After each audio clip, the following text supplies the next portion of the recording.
terms, reducing the health effects of racism.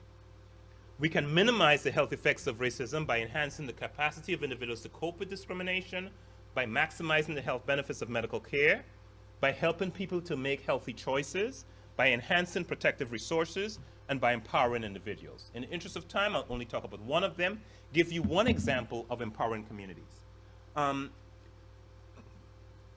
First Nation youth, Native youth in Canada have one of the highest levels of adolescent suicide in the world. This study looked at a number of First Nation communities in Canada between 1987 and 1992 and found that although as a group this population had almost one of the highest rates of adolescent suicide in the world, there were some communities had no suicides at all. And so the researchers wanted to identify what predicted variations. And they developed a measure to capture community empowerment and continuity. The 6 markers captured things like, did this First Nations community have any litigation with the federal government of Canada over land and over property? Were they assertive in trying to exercise control?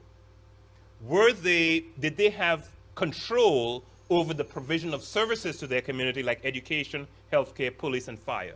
And did they have a building in their community where they celebrated their culture and taught the younger generation their culture?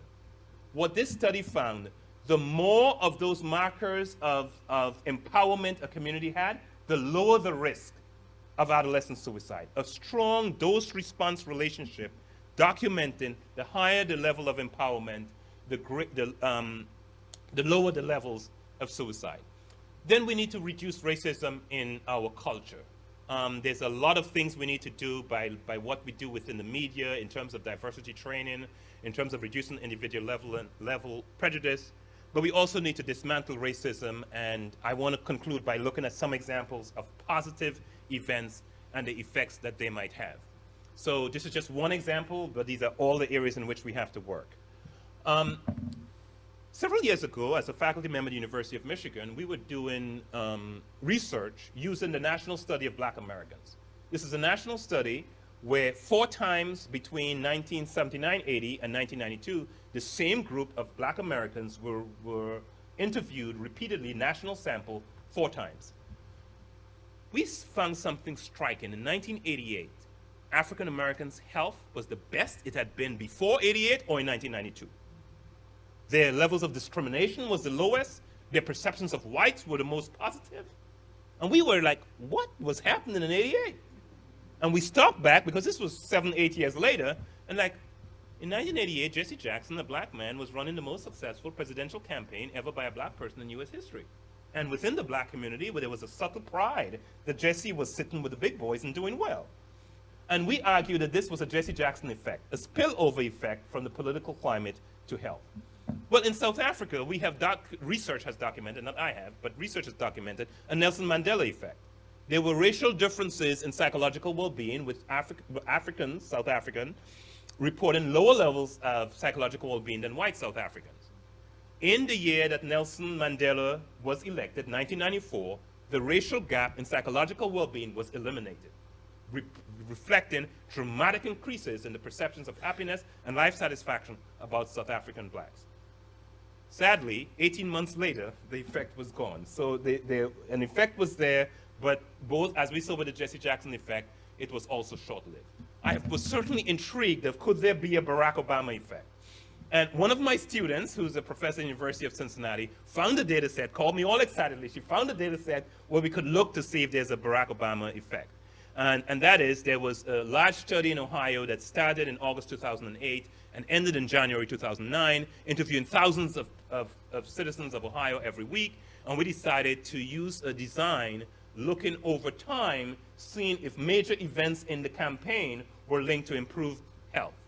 And what we found, the measures of health were not ideal. We only had a measure of self-rated health, but we thought we wanted much more of a psychologically oriented measure.